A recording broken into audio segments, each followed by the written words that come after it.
welcome back to another episode of The Daily Show.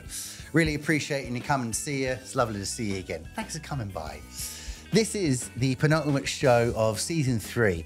We haven't taken a break from any other seasons of the show. Season 1 just started and finished, and season 2 started the next week. So for 3 straight years now, since being given access to LinkedIn Live, we have been going live and releasing this show without fail. Right, even when guests haven't been able to make it or something horrendous happened, Muggins here has gone solo, and it may not be the best show, but we have released. So after those 3 wonderful years, we finally now got a little space, a little break, because we have big plans. We're going to take the show, we're going to elevate it. Ooh, it's going to go up in style, up in class, up in character, equipment upgrades, tech stuff, things going to happen about in the background. But what we can't do is do that while we release a show every 2 weeks. So we're going to take a break from after next week's show, which is going to be a roundup of the last 3 years. We're going to take a little break and kick back off in the new year in January 2023. However, we will be releasing a bunch of other good content, so please keep following us. And if you have great guest ideas that I haven't managed to get on the show yet, send them over, because between now and the end of the year, I am booking out the next episode. This year has been the best, just the best example of The Daily Show. That season 3 has been fantastic. Like, just on a personal note, the guests have been brilliant. It's been a real pleasure. I've made some real genuine relationships and friends that, like, it's gonna last forever, just from talking to them on a silly little show and hearing me make dick and fart jokes. So big, huge thank you to all those people out there who've been part of the show, and also a few lovely viewers. Without you, there's really no point in me booking such good guests if you're not gonna like and subscribe and comment and do all the good stuff you've done. Also internally, Mr. Mason, right? He doesn't get that much of a shout out. Today he does. Mason took over the production of this show at the beginning of season 3, and kind of that's what kicked off season 3. It has been phenomenal, right? Just the entire show's got better. The team all know now how to run it.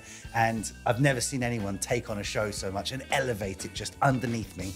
All I'm doing is the same thing, and this whole show has got significantly better. So huge, big shout out. If you're a fan of this show, go and follow Mason Carter on LinkedIn. It's all thanks to him and his team of making this wonderful thing happen.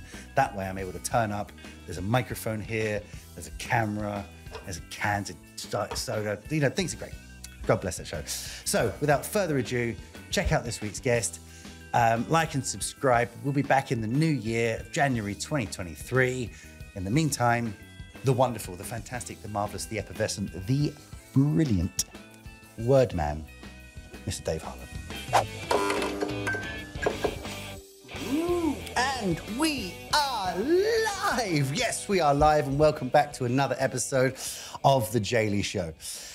Gotta say, it's been an incredible run over the last 3 years of The Daily Show. And why am I talking like it's all over? Because it is. This is the last guest of the season. We're going to take a little break after next week's episode, which will do a final 3-year roundup of the last brilliant 3 years. Every 2 weeks, some amazing guests that have come on. Best thing about a show over the last 3 years for me has just been relationships. I've built some awesome, genuine friendships off the back of this show, just from messaging people and being like, hey, do you want to be like, you know, we could chat shite for an hour. And it spawned into a wonderful, long-standing relationship. So to everyone who's been on the show, thank you so much. For anyone who's watched the show, thank you too.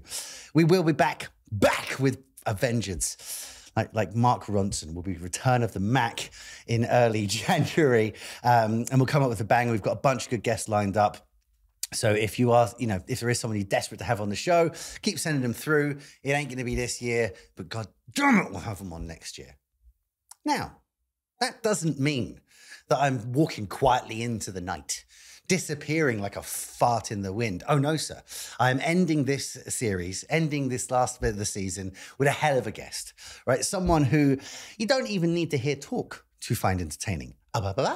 For me, crazy talk, because obviously, as anyone who knows me even vaguely, I'm basically illiterate. I write with a crayon.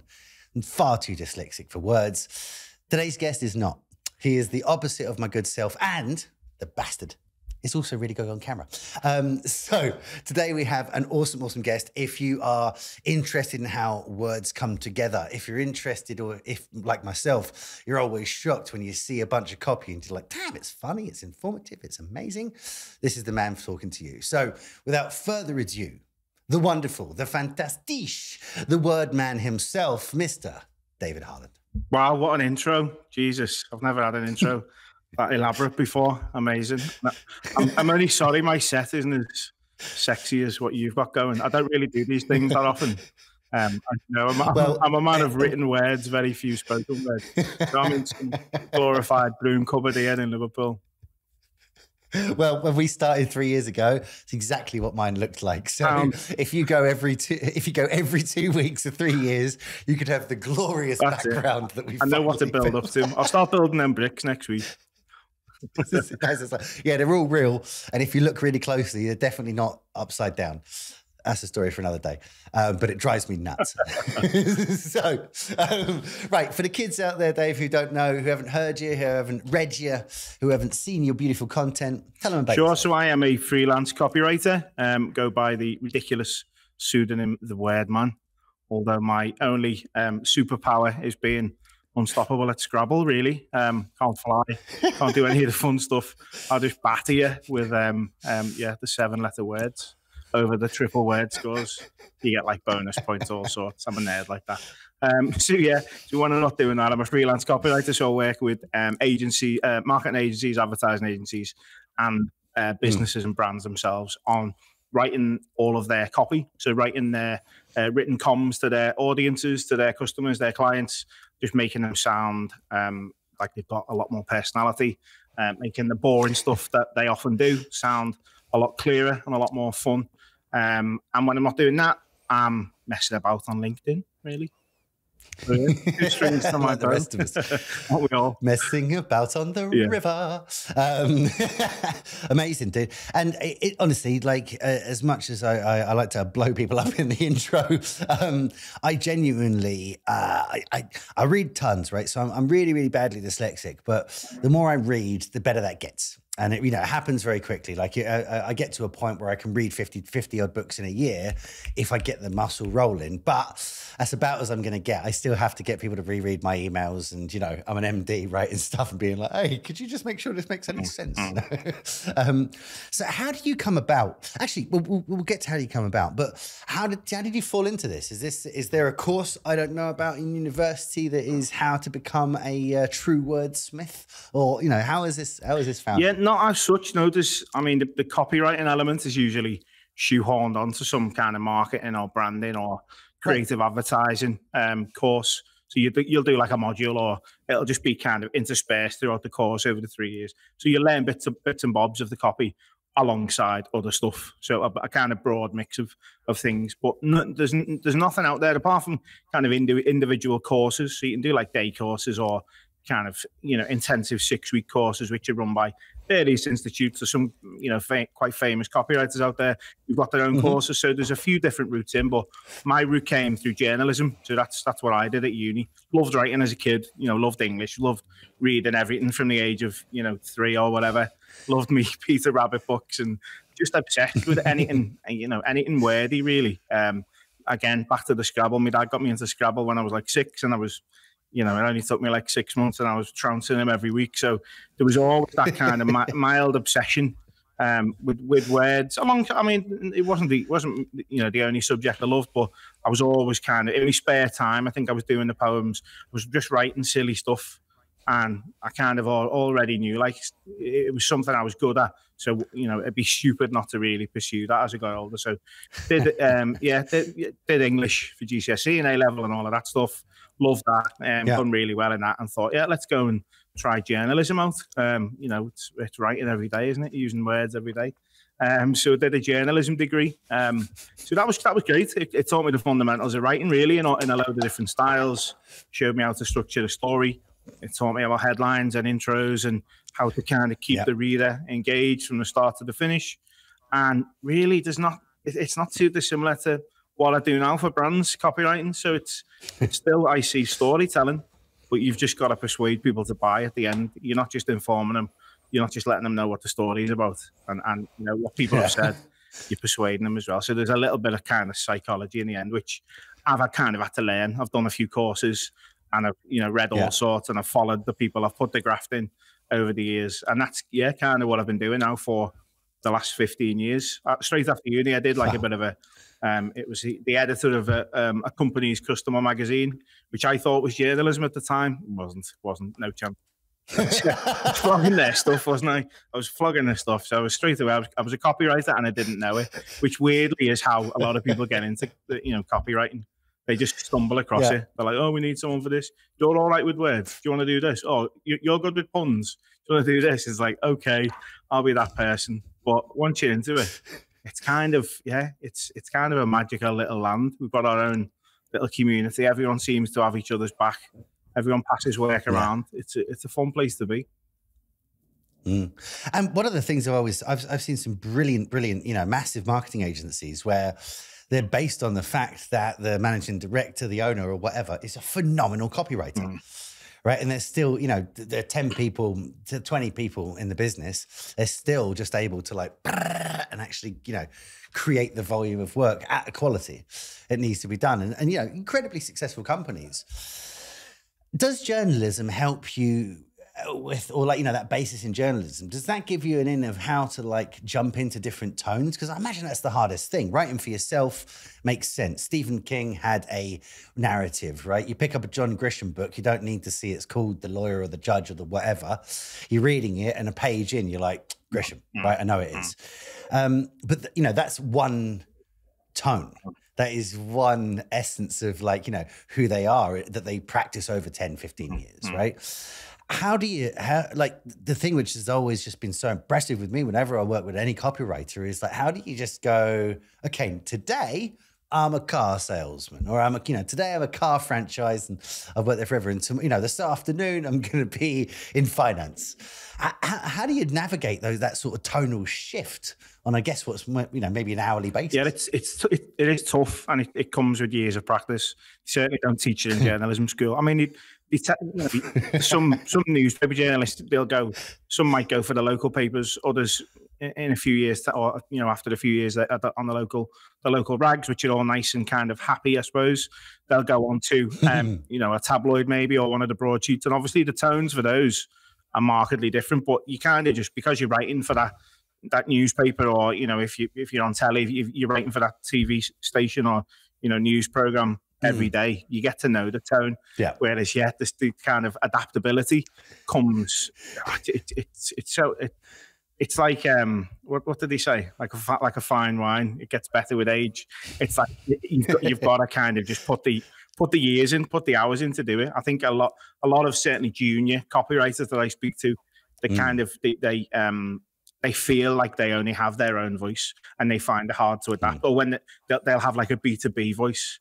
So they might be writing for 4 B2B brands that week, and they're all getting the same kind of tone. So there's kind of 2 ways that will help you adapt to the tone. One is if the brand itself has got a well-defined tone of voice guidelines, which... Sure. Okay. So you've got a jumping off point to be like, okay, I can kind of feel where this is going. The bad thing is 99% of them are utter shite. The worst things you'll ever see, because they've been concocted by people who haven't got a clue really about copy. They're just a mishmash of maybe the values, and they, you know, invariably include the words professional, honest, clear. I know I said clear before, but they're just like, they're the stuff that you'd expect. You know what I mean? No one's out there trying to be unprofessional, are they? It's like, we want to be professional. It's like, we don't want to be confused. Okay, we want to be clear. You know, we want to be honest. Oh, we don't want to be liars. It's like, fucking hell, give us a chance. So that's one kind of way to get your head around a tone. And some of them out there, the likes of Monzo Bank, and the likes of EasyJet, and On the Beech, the holiday company who I write for at the moment.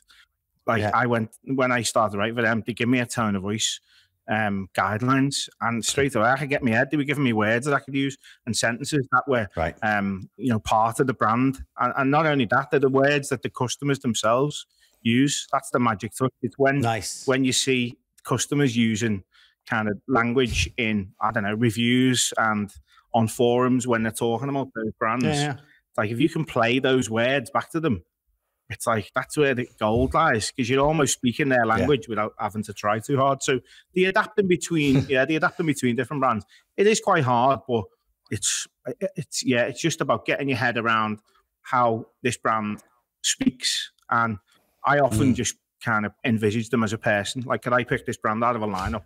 If on the beach, the holiday company, we're standing next to Thomas Cook and TUI and Virgin. You know, Virgin are going to be all rock stars and real loud and brash.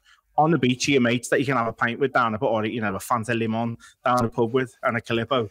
Whereas Thomas Cook are a little bit more, you know, up themselves, and TUI are just kind of a mishmash of everything. They don't want to offend anybody, so their voice kind of is just the forgotten voice. So you can pick them out of a lineup. If you can, envisaging brands as people is often nice. And when I'm working on kind of helping brands who haven't got any tone of voice, established tone of voice, I'll work with them to create these tone of voice guidelines. And some of the questions I ask them are those: if your brand went out on a Friday night, what would it do? Like, what would your brand wear to a party? You know, what music? What if your brand could go to a concert tonight? What would it be?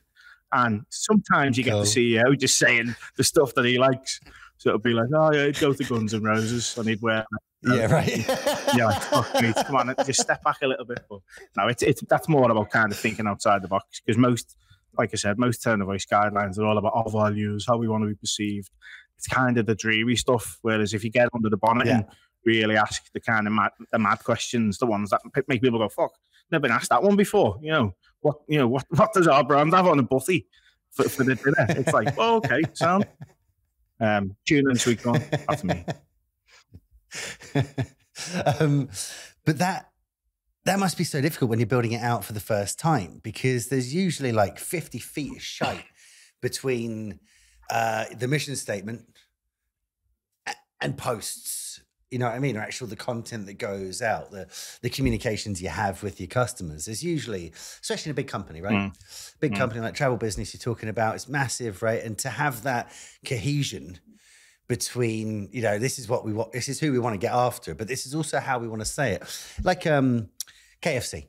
KFC have some of the greatest copy that is ever written, and just style and tone, because they know who they are, but not like, you know, we're the finest chicken that ever came. No, they know who they are, as in who the people think they are, right? And where they are, so they can lean into that and then do some really interesting things. Like last year or 2 years ago, they brought out a broadsheet, literally an entire page, where it had AFC, BFC, CFC, DFC, had all of them, and then just had thanks, guys. Like, like, you know, that is understanding your tone and your feel. But by the time you get to, I think a lot of businesses don't get to that point where they get the overall idea and strategy in place, sure, but does it filter down to that copy, right? Do they have someone like yourself, feared like, because I'm sitting here right now thinking, my first thoughts are GLPro probably listened to this, and this. And you were right. That's exactly what I listened to. That's probably not true. There's 10 other people out there, like, you know, who have much better music taste. It's not all Guns N' Roses. But you know what I mean? And that is the company. That is the business. That's what we're going for. So yeah, really interesting to be kind of like asked that, if you know what I mean. I think with brands the brands that have the best tone, or the brands that know their tone, they know their audience best. They're the ones that really understand their audience. The bigger brands, which, you know, big behemoths, which their audience is so broad, they kind of just have to wing it in terms of their tone and say, these are our values. This is how we want to be perceived.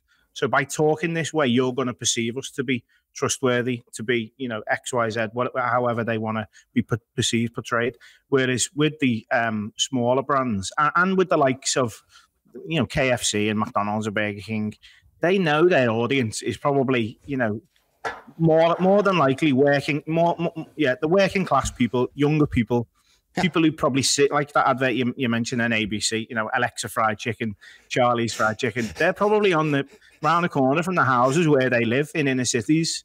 They're certainly not one of these, you know, in rural Hampshire, which, you know, people living in rural Hampshire might enjoy a bargain bucket now and again, but they're not the core audience. So KFC, by knowing that audience, they know it's not even the tone, it's the concept of that ad. They know that's just going to go. Exactly. People are just going to go, shit, I can relate to that because that's round the corner for me. Yeah. Barry's fried, and it does terrible chicken. Fried chicken made me give me salmonella last week. But it proves the key is when they've got it good, when they've got the tone of voice right. When they've got it good. What type of phrase is that? When they've got the tone of voice right. I thought you were the word when they got it good. I'm shit with words, mate. I'm terrible. When I've got time to think on the fly, anything could come out. It's dangerous. This is the link. That's why so excited to have you on this. This is a LinkedIn version of me. Just first draft, get publish and be damned. Yeah, this is the alpha draft, right? Before it's even gone into effect. But I've seen it in the past, right, where we've been working with CMO, CSOs of massive businesses, 100,000 employees, who want to implement that tone, but it's so difficult to, even for them, actually riding at the top and has all the decisions, to filter down to the people who write the content. And I think not enough businesses, they'll all have style guides. More or less every business at some point has a style guide, unless you've been sold a logo and the designer didn't give you the good stuff, right? But especially big businesses, they're going to have this. Here's our logo, here's a font, here's a color scheme, blah, blah, blah. But how many have that written tone? Like, how many actually have that? Do you find that, like, that's something that I'm just not seeing? But because I'd say 1 in 10 of the big businesses that we work with are like, oh yeah, and this is how you should write. Because most of the time it's just like, write this for us. And then we come back and it's like, oh, well, where's this tone from? And I'm like, that's how we wrote it. What do you need? There's very few, like I said before, 99% of the ones that are out there are really crap. They're just like brand guidelines. Here's how, really protective over our logo. And, you can't move over this margin by 2 millimeters. But then the tone of voice is like half a page. It's like, professional, serious. It's like, fucking hell, put a bit more effort into your tone of voice and you might have that recognition. You might have that, the consistency that really makes your brand stand out for its tone. And it's lacking. A lot of brands who come to me, they just don't have them. They're just like, oh, we can't, have a look at our website or have a look at our socials. That's our tone. And I'm like, okay, we need to do a little tone of voice discovery session at the start first, just to drill down especially what it when really is. Usually the website was written by a SEO person. Almost always. Either the SEO person or the CEO themselves when the company started. Yeah, exactly. It's like, we'll just write anything. And then if when somebody says, that website's shit, they go, oh, you know what? I have to go and speak to someone, have to get someone in. And normally they'll obsess. They'll spend 90 quid of their 100 quid on a design and the logo and the look and feel and everything. And the little old words always tend to be forgotten in the background. Can we get some copy in here as well, please? Just fill that space. It needs 300 words. Just to use the old copy. Just give it a spruce. It'll be fine. Judge it right? up. And judge it up. That's the one.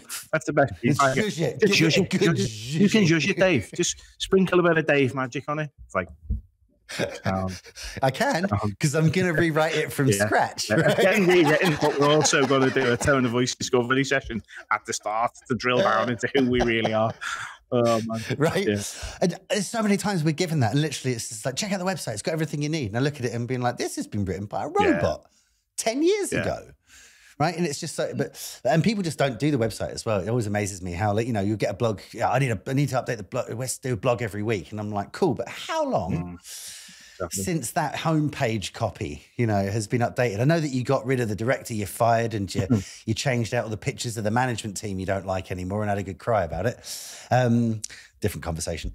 But where is the actual change in what you do? Because what we do is completely different from 3 years ago. It's not completely different, but it's very different, right? And the way we come at it now is we're doing exactly the same thing, but of going through and rebuilding everything. But we kind of pick one thing, get it going. So it means we're rewriting our website all year, but like over 4 services. So kind of at a quarter a service, it's rewritten. We've got new copy in there. We've got new bits and pieces. It's just ongoing, isn't it? Kind of up never to date. Finished. It is. And I think unfortunately, a lot of people who buy, services from marketing people like yourself and me think that we're just trying to sell more stuff there.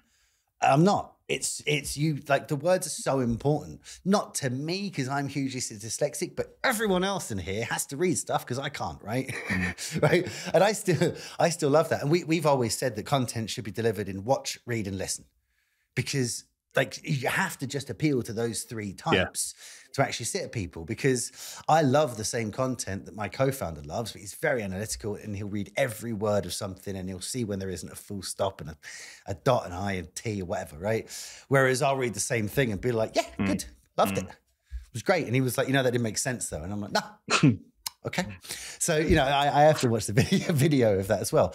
But it's all based upon the words. Like we always say, like if you can get, that's the hardest piece. If you can get the idea down in great copy, video, podcast, design, everything can kind of come off the back of that because you've got it there for people to go through and understand and kind of put it together. So what kind of businesses do you find are crying out for this most? Like, who do people come to you? Is it campaigns when they're like, we've got our team are maxed and we need this done? Or is it a case of like redoing the entire direction so everything kind of becomes a little bit succinct, if you will? Yeah, well, because I'm a generalist, I haven't really got any niche in terms of industry or sector. I don't focus on a particular style or medium. I don't focus just on social media or anything. I do the full range. I get a really, really broad mix of people. The rarely big brands, or the more recently I have more after since the pandemic, I've been putting a bit more time into LinkedIn. Profiles growing quite a bit. I'm getting more of the kind of household names getting in touch, or certainly, people working for them getting in touch saying, "Oh, I like your stuff. Do you think have a crack at writing some for us?" And it's like, "Yeah, so let's have a chat." Whereas, most of the people that get in touch, they own small businesses, and like you said before, they've written it themselves, and it's like, well, we've been told our website's shit, we need something. Or I read your post on LinkedIn the other day, and I read, first time I've read 400 words in a LinkedIn post all the way to the end. Can you do that for our blogs? Because they're all really boring. You just need rewriting. So I get quite a lot of that, which is kind of based off stuff that they've seen of mine. Just a pure mix, anything from TV ads, radio ads, right through to that more brand stuff, the tone of voice work. But I tend to just leave it in terms of branding. I'll leave it at tone of voice. Some people will ask me for like, can you do our values and mission statements? And I'm just like, I'm not that boring. I can't be that boring. But is it a case then? Because I personally have found that people who only write social don't necessarily, like, from reading your posts, I know that you don't just write social, right? It's not line after line after line. They are written in the same way I would read a blog, right? Like you said, it's a 400 word post. Oh my goodness. Because if I spoke to any social media person, they'd tell me, Jay, that's never going to work. Dave will never get any followers or interactions. And they would be wrong. But you can literally see it from yours. I think, having that breadth, one of the things we love here is that we're industry agnostic. Yeah. Work with any industry. And it's so often that we're working with, I said them earlier, a car company, right? Work with a car company, and something within that marketing is so relevant all the way over in finance, in banking or something like that. But you change everything about it, obviously, but the reason for the campaign or whatever is the same. And I've really found that the more you get to work on, the more, anecdotes, information, experience you have coming in to write something else. So do you find do you ever have to write social posts? Do you find that awkward? Because I've worked with a ton of copywriters who can't do it. And I've worked with a ton of social copywriters who are brilliant at it, but could not write a blog, right? Couldn't write a blog if they tried. Yes, the shorter form stuff is is what I'm probably best at. So coming up with campaign concepts, the really kind of, snappy headlines and the little, the build up to, so knowing you're in these pitches and you do it, the little kind of, you butter them up before you get to the kind of the tagline or whatever, setting the scene, the storytelling, that kind of little weaving journey that you have to take them on. I quite enjoy doing that. And I'm good at them, but anything too long. So LinkedIn's probably the LinkedIn post limit, which at the moment it used to be like 1,300 characters. I think they've doubled it to like 2,600 or 3,000 or something, which you can get probably about 400 words. Anything longer than that. So case studies, white papers, full brochures, anything where I have to really kind of focus on bringing a load of different messages together in one kind of coherent package. It just goes a bit above my head. I suppose it's back to when I was a kid, writing short stories, journalism, getting to the point, headline, intro, couple of quotes from people, bang, you're out. It's just telling a story, whereas the longer features and, writing, I couldn't write a novel, for instance, or even just like looking at how J.K. Rowling structured Philosopher's Stone, where she had it wasn't a spreadsheet, but it was just a big massive probably A1 sheet of paper. Yeah, I've seen it. And it's just got every character. It's got every scene. It's got every interaction that they've got. It's got the conflict. It's got, the love scenes. It's got wow, where do you begin with that? Like your brain's just got to be massive, or you've just got to be kind of really analytical. And I suppose I'm just not. I'm a lot more kind of imaginative and kind of dreamy, and that side kind of just runs away with it. And the bit that needs to go, whoa, Dave, come back. We need some structure about this. Tends to just go out the water. So I'm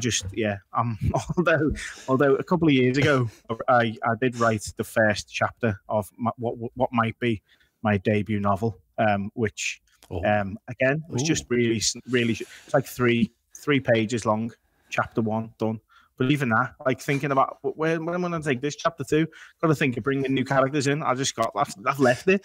Chapter 1's on a PDF on my laptop. So yeah, there's no chance I could do all of that stuff. So the kind of big stuff, the meaty stuff, I tend to leave to kind of probably agencies where they've got a few people on it. It's just me. I rarely, if ever, outsource anything. So people, pay me to get me. So it's it's usually the shorter stuff, the snappy stuff. So email campaigns. Well, and a lot of time that longer, like you say, the kind of larger copywriting jobs like that. It's a lot of boring stuff in there. It's usually a box ticking exercise of we need this for this reason, right? And there's a rule from my experience, probably best written by internal people, because there's going to be so much to put into it. Or like you say, a team of people where someone can just be in charge of collating the 17,000 words they've been given over the last 4 years of there was also this redraft of the mission statement. You'll like that, Dave. Yeah. Enjoy. Yeah. Here you go. Yeah. Right. You know what I mean? And just someone just to go through it and be and usable, shite, usable, just to get it. How someone on their own would be able to do that, because by the time you'd gone through and actually collated all the information, you'd be done with the entire project. You wouldn't want to write a word. I'd have to cancel all the other clients. I'd only have to have one client. I'd probably book me out for 6 months. And I'd probably, wouldn't want to get out of bed every morning. I'd be like, oh, this is exactly. But it's now, I normally have 4 or 5 clients that I'm working on at once. So many days have really varied. It's new stuff all the time. So it's getting me head into new voices. It's coming up with new lines. It's writing new stories, which is kind of what I enjoy doing. If I wanted to be an editor, or if I wanted to manage a big team of writers, this is how it should be.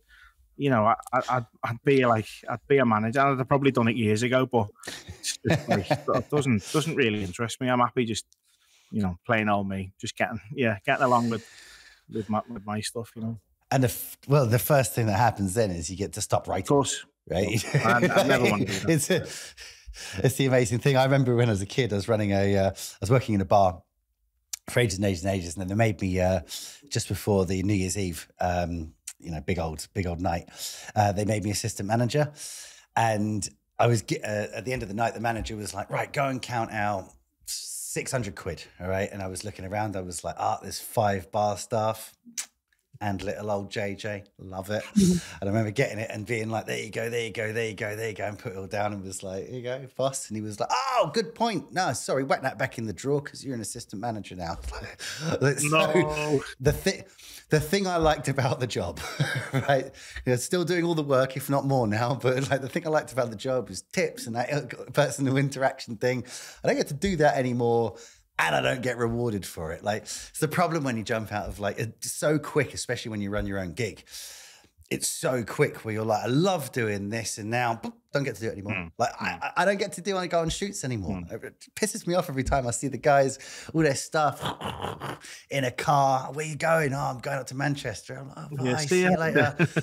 I got spreadsheets to do. Don't be too jealous of me, you bastards. Yeah. I don't think I ever want to get to that. I think there's probably scope for me to maybe either join or co-found an agency in a few years, like a message-led copywriting agency, or something that focused on kind of the snappier, punchier kind of advertising, as opposed to most of the boring stuff that exists at the moment. The funny advertising, that's what I need to get into.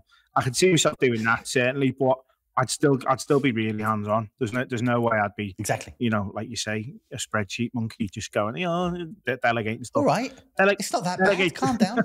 delegate some of the kind of the daily stuff. But yeah, the big ideas. Right in the fields, Dave. All right, you said it first. Last show of season 3. Jesus, you said it first. I hate spreadsheets, man. Numbers aren't. I don't do numbers. Me too. But and do you know what I mean? At some point, it just became like looking around the room and being like, well, I guess this is me then.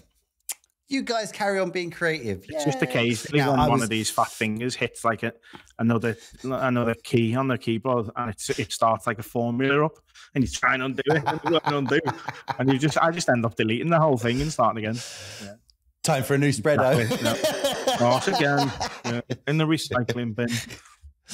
But I got to say, one of the reasons that I've ended up doing that is that I've don't have the skills. I'm not a video editor. I'm not a designer. I don't have any of those skills. My skill is kind of born of talking to people. I say it to the guys constantly. I'm like, the next step up here would be management. But is that something that you got any interest in whatsoever? Because what you do seems like a buttload of fun. Right? You love it and you're great at it, and like you could easily make a decision where suddenly all of it, like in 2 steps of the kind of the board, you're like, oh, cool. Yeah. Bye everyone. Have fun doing what I used to do. So LinkedIn, right? We talk a lot about LinkedIn on this show because, hey, it's where we're going live. And also it's my favorite platform. It seems the less nasty most of the time. Most of the time. I had to come off Twitter because I was just like, this is just too angry. Like, this is just too angry. Copywriters, I said before, the copywriting community, everyone's dead sound and nice.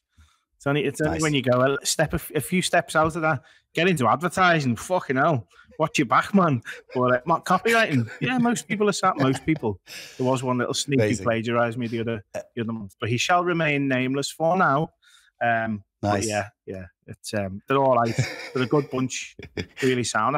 I've met loads of them in person as well, and they're just as nice. Oh, really? It's not like some little kind of bullshit Twitter ruse. They're all right. Like.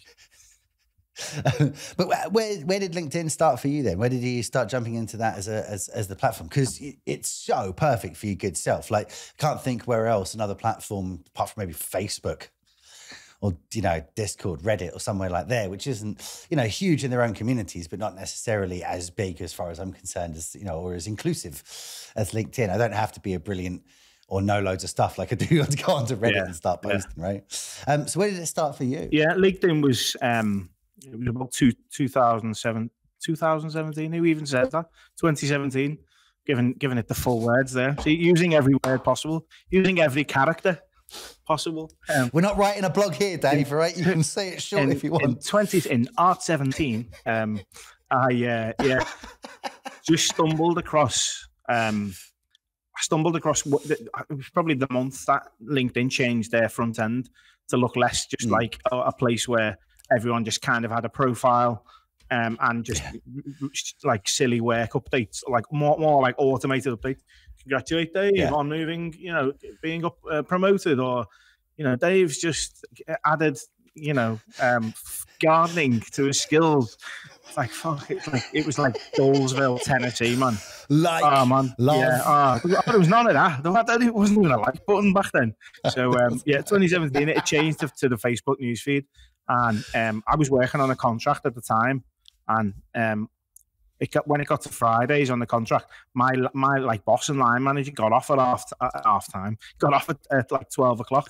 So if I had like a job to do until the end of the day, if I'd finished that by like 3 o'clock, 4 o'clock, I still had like an hour to kill. The job was done. There's no other jobs in the tray. It was like, let's just have a little go on LinkedIn, try and get some jobs off that. Like, so I was freelance at the time. I just started playing around. Like I said, saw that it changed to more like Facebook. So I was like, marketing opportunity. Yeah, it's not just an extension of my CV anymore. I can kind of talk about myself.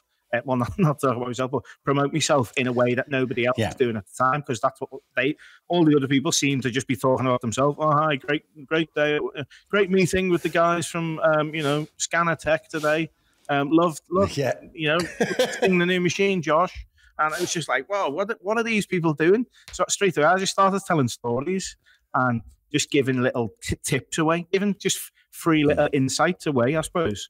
And then, like almost overnight or across the course of 2 weeks after I posted one single post, which blew up, it kind of opened my eyes. So I posted again the other week actually and gave a little kind of rationale behind it. It was how to charge more for the same thing. So I give 3 descriptions of an identical product. So it was sausage on toast, £3. 2 Lincolnshire sausages on sourdough toasts. So sourdough toast, £4. And then it was 2 award-winning, succulent Lincolnshire sausages atop warmly buttered sourdough toast from the valley of... And it was like an M&S ad, £6.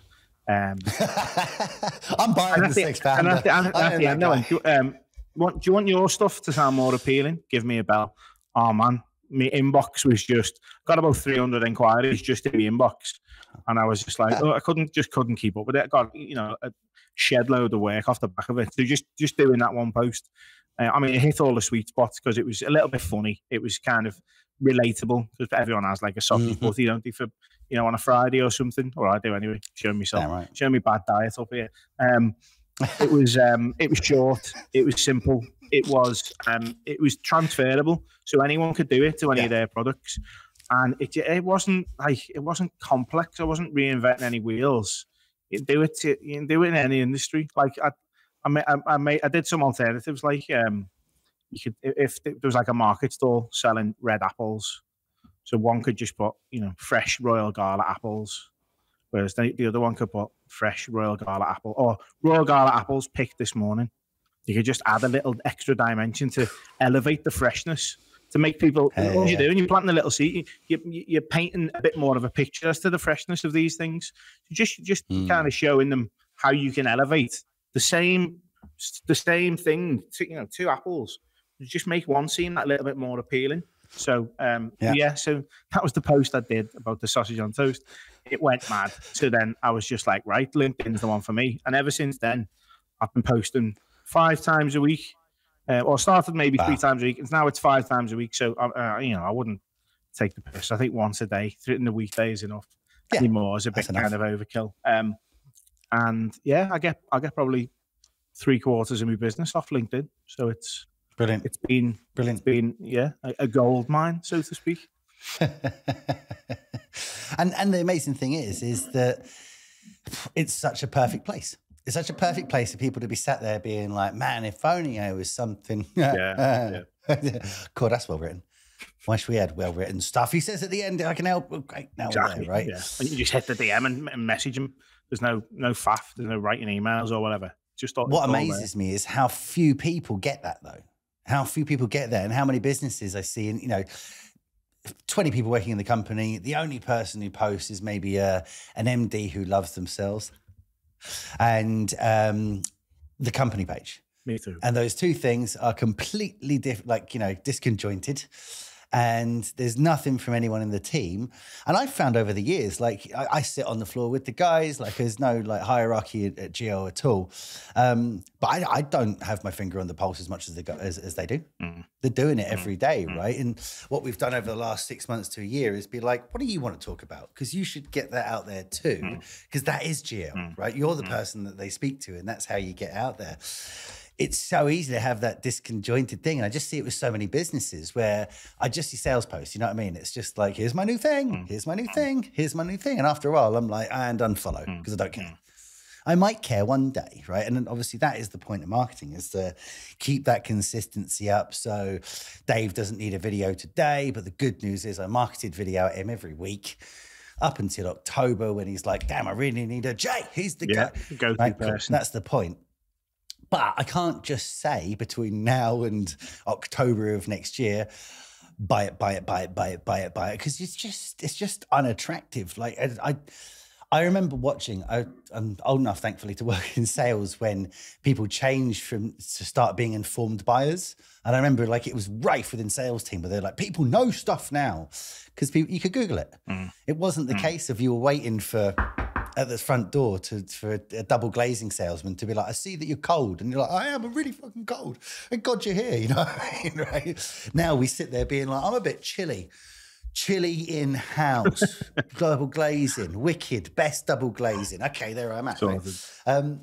So how comes so many businesses are still just marketing themselves like that and just being like, here's my stuff, when actually the way to go is, as you do, stories, anecdotes. Like, I don't care about what you sell. I care about the problem I have. And if you talk about all the problems you fix, there's a lot more chance of me being like, that's not exactly the problem I have, but damn, is it close? You know, I am trying to sell a sausage sandwich right now. X, you know, sausage sandwich becomes X, call it video, call it whatever, right? And I'm looking at my copy and I'm being like, this is just sausage and chips once with sauce. That's all I'm saying. I'm not saying these are Yorkshire bred pigs and, you know, flowing in potatoes from the highest mountains of the Himalayas. Well, there should be, because that's what our service is. And it amazes me how many people are still using LinkedIn like it's 2016. You know, it's still just like, you know, all you'll see is all of the employees repost a company page, and it is the most dry thing that you've ever seen. It's really nice to hear that more businesses are going out and finding good people like yourself to be like, how do we like us, but like, you know, out there to the peeps? Because I don't know about you, but it feels like a lot of businesses are still just so scared of putting a foot wrong, just so scared of saying the wrong thing, that it's probably better if we just say nothing, or just say the most obvious thing. Here at GLPro, we make videos. And, you know, never, ever push the line. And we're big on not being that controversial. I don't want to start shite. I don't want my team to have to deal with like bad comments and horrendousness, which is probably why we don't get huge engagement all the time, because we're not pushing for that good, decisive. But there's a reason for it, is that it's, you know, we're not influencers. We're posting content to inform more than we are to influence, you know. But it just amazes me that people aren't getting it. Like, still to this day, of being like, we are this as a business. But if you were to go on our website, it's Snoresville, USA. I think one of the things that, certainly when I went down a copywriting route, it's one of the kind of fundamentals, which is, it's everything is, and fundamentals of marketing, I suppose. I'm not trying to, you know, teach anything new here, or preach anything new, but it's all about the customer, the client. I need it. It's all about the customer, the client, the reader. The more that you can accept that no one gives a shit about what you do, the more you're going to sell. The second that you can go, okay, which is, and I sound like I'm having a go here. I'm not having a go, because everyone loves this. If you've invented something amazing, you're going to love it. 100%. It's like the best thing ever. But it's like, other people don't care unless you can say, whatever this invention is, unless you can place that in their life and say, this is how it's going to make your life better. You could describe it till the cows come home. You could talk about its features all day. Oh, it's got super low decibel, you know, washing machine.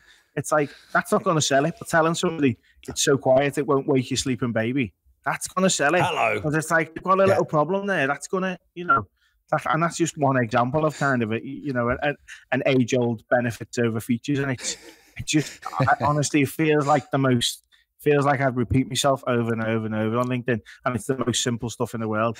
Just put yourself in the reader's shoes and think, when you're reading this, if you're giving them any chance to say, so fucking what? I don't care about any of this. Like, it's not helping me in any way. They're just off. They're not quicker than anything. Like, it's just like, yeah, it's mad. And it just baffles me, but how so few, which, you know, how so few businesses do it. But I completely take the point. If they've been earning good dough for years, doing what they do, plodding along with the same old, ads, the same old stuff on their website, and they are making money just by having and making decent money. Some of them, I'll screen some LinkedIn ads sometimes, and it's like the most niche stuff, the worst caption I've ever seen in terms of like features first, and the driest stuff, and then it's got 78,000 followers, and you look them up on Wikipedia, and they've got like 4 billion turnover, and like, what the fuck? How's this? Like, how have they done this by having no relatable copy? And it's like, for the more niche stuff, they kind of get away with it because if you're specialize in semiconductors and stuff like that, you'll speak this lingo day in, day out, so you don't want to be bullshitted with marketing speak all the time. True. You want people to talk on your level, but I mean, there's a point where it just gets too much, and most of the B2B stuff on LinkedIn is just dross. It's just like, but I think what you said is scroll past. No one cares. No. Yeah, it's just and you're just like flying past this, right? But I think what you said is so true. Like, people don't care about your shit, and it's not having a go. That what I'm saying is it's a mind shift. There's a movie that came out a while back and my missus loved it. He's not that into you, right? And basically the movie is about a woman who's desperate to try and find someone, and she gets this, like, he's not that into you, and goes, oh, okay. Stop chasing him, stop doing all those things. And it's the same thing that people need to understand. It's like, people don't care about what you do every day. You do, because you do it all day, every day. You wake up in the morning and you're like, I just solved that problem from yesterday because I'm a bad boy at my job and I love what I do. But chances are your clients don't do it all day. That's why they need you. Yeah. So don't, like, I remember when I worked in IT, like I very early on, I was really focused on and kind of desperate to learn all the tech, and then realized, like, I'm not going to be able to learn enough of this. Like, there is people who are going to be able to say all the tech stuff because that's their bag. Yeah. Like, there's no point me trying to, like, get to that point. And I could see other people getting lost in it. They're like, I love this thing and it'd be brilliant and it'll fix everything for them. And I was like, I don't care what it is. I just care about the problem. Like, I want to talk about the problem they have, and then I'll go and find out if we can fix that problem. But that's where it's about them. As you said, it's about the client. It's about who you're selling to. But it's really hard to get out of it when you love what you do. You're passionate about it. You do it every day, and you're trying to get there. You're expanding your product or service knowledge every day, and then you're meant to talk about, like, the really obvious stuff. So as you said, I find myself repeating myself constantly on LinkedIn and saying the same thing, but that's because that's the message. That is what needs to get out. It seems simple, but probably to me, I don't know if it would have been so simple to me 7 years ago before I started this agency. I probably would have been like, never. Yeah. We're all the same. Like, all the same. I was exactly the same. I wasn't as kind of brash about, benefits before features and stop talking about yourself. When I first started, it was like, what's all this about? I really love talking about, like, my skills and I love trying to sell myself. But it's like, no, don't talk about yourself. Put yourself in the other person's shoes. See the benefit that you're bringing to their lives, and it takes a while for the penny to drop. But it's back to what we said before about KFC. It's about knowing your audience. If you know your audience really well, you'll automatically know what they might like. So I'm writing for a software company at the moment. They work in the utilities sector. Now, most software companies, they talk software lingo. It's all B2B tech, trying to sound cool. People working in the utilities sector, working on the roads, digging holes. Like, even like, civil engineering companies, a lot of them make some serious dough. They're loaded, just run by normal blokes.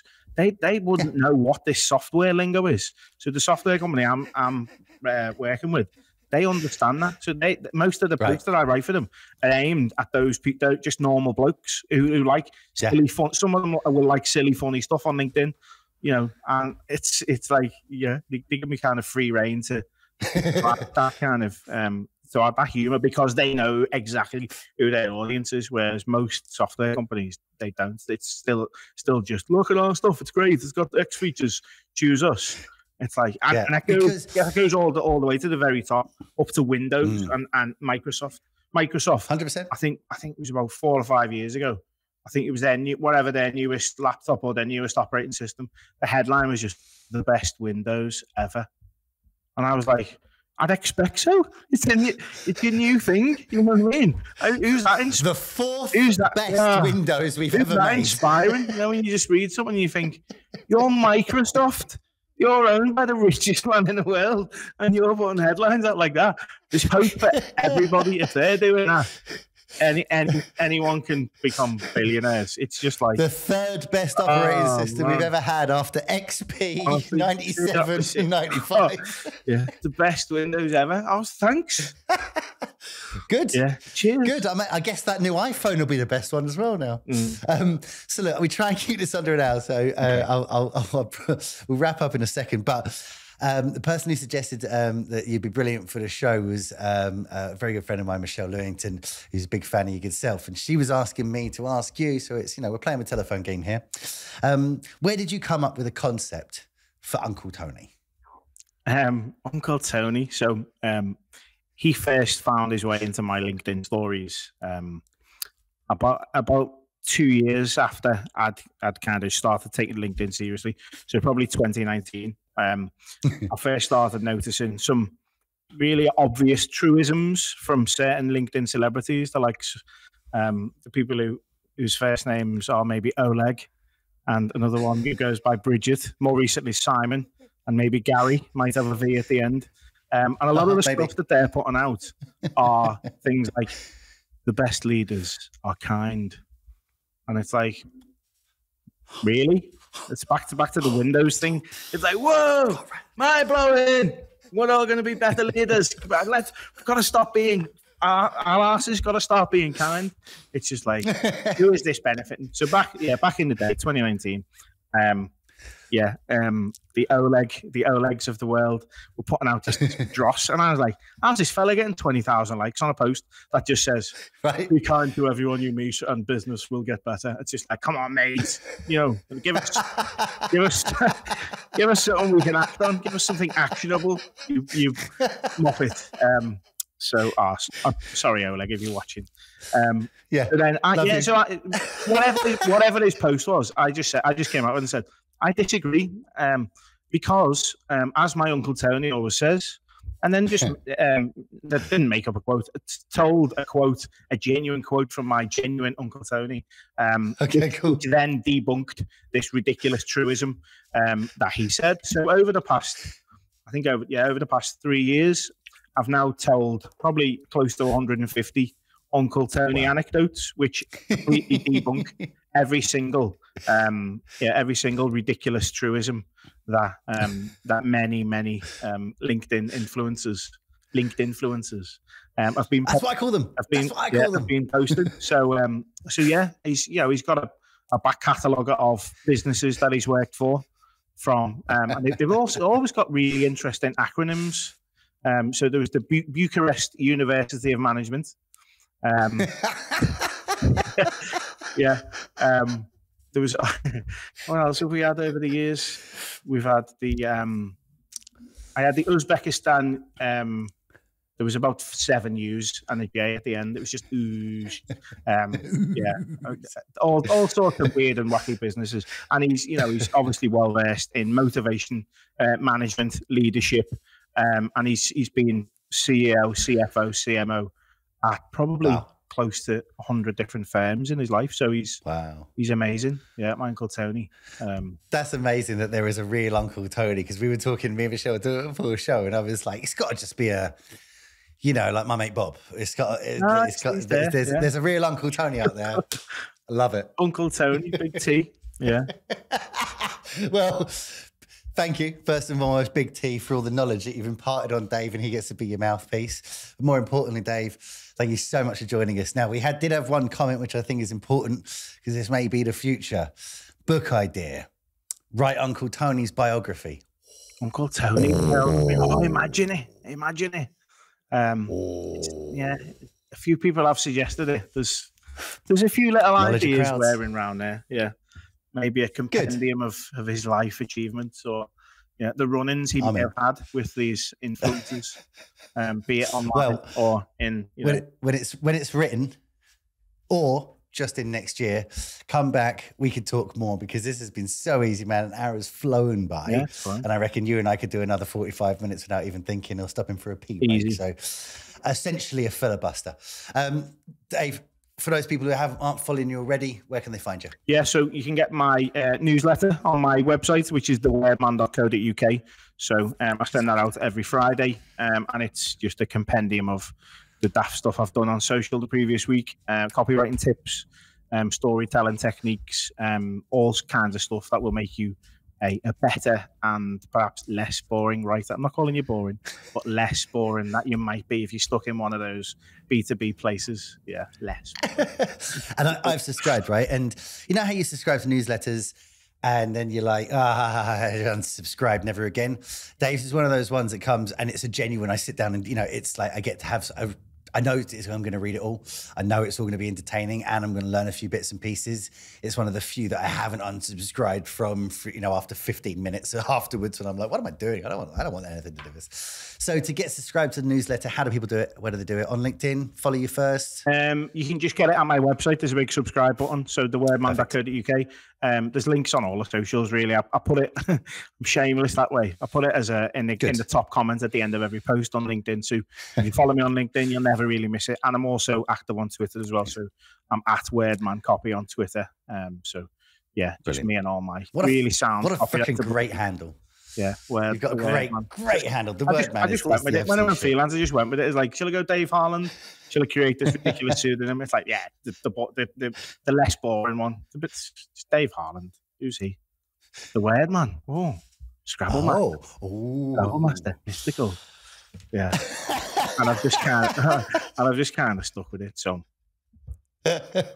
well, Dave, I'm going to keep subscribing. If you're out there on the LinkedIns, on the internet, on the podcasting, Dave is shameless, or as we like to say here, a good marketer. Yes. You'll learn loads. It's really entertaining. And as you've seen, bloody nice bloke as well. Oh. Dave, thank you so much for joining us. It's been a pleasure, my man. Cheers, mate. Pleasure's all mine. Really enjoyed it. Nice one. Thanks, everyone, for watching. I love it very much.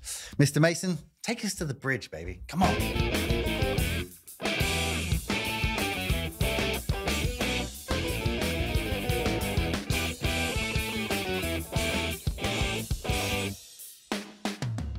Well, there it is, kids. The wonderful Mr. Dave Harland, just killing it here on the Jaley Show.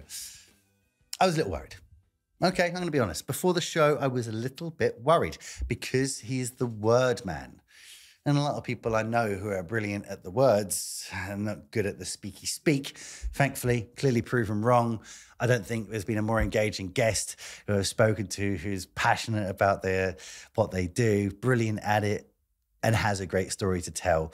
Go and check out Dave's newsletter. It is fantastic. I wasn't just bullshitting and throwing hot air out earlier. It is a wonderful newsletter. And people don't say that about newsletters. Okay? They don't. No one says, oh, I love that news. Oh, mother, have you read that newsletter? It is wonderful. No one says that. However, they do say that about the Wordman. So go and follow him on LinkedIn. Check out his website, and you'll be able to find, we'll have the links in the comments. I'm not smart enough to remember everybody's website. But check it out, and you'll be able to sign up to the newsletter. It's just great, right? It's consistent. It's brilliant. It's well written. It's everything Dave is, and it's weekly. So check that out. And for anyone who hasn't done it, you've made it all the way to the end of the show. God damn, do yourself a favor. You're a fan. Hit like and subscribe. Do it. Do it for me. Damn it. Do it for Mason. Okay, that's me. Next week, we're going to come back. We're going to have an omnibus show. Omnibus, which is going to have guests from the last 3 years, plus me introducing each bit and pieces. So don't miss that out. And again, any great guests that you want to be on this show, keep sending them through. We are booking out season 4 for a big launch in January of 2023. In the meantime, I'll see you later. That's me from The Jaley Show.